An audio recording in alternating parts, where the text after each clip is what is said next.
Era uma vez uma menina que vivia na floresta que se chamava Liane.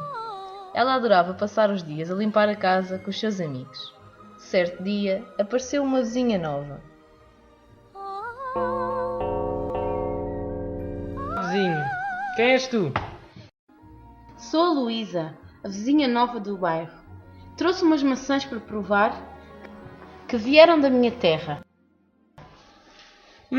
Tem muito bom aspecto. Muito obrigado, vizinha. Ela foi-se embora e a menina come a maçã. E o impensável acontece. Ela fica deitada no chão, completamente estática. Os amigos da floresta vão logo buscar ajuda. Pessoal, temos que ir pedir ajuda para ajudar a menina. Bora lá, pessoal.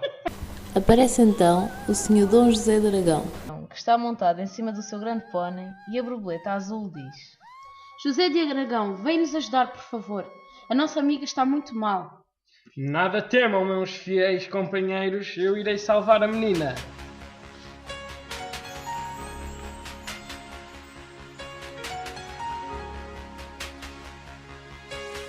Vão muito rápido ter com a menina e quando lá chegam, seu fiel pônei diz: Faz como nos contos de fadas, che.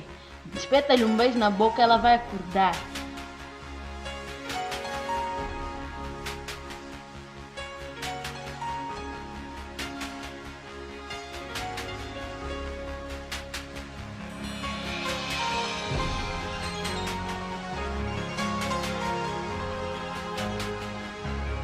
E assim o fez, e por inexplicável que pareça, a menina da floresta acorda, e o José apaixona-se.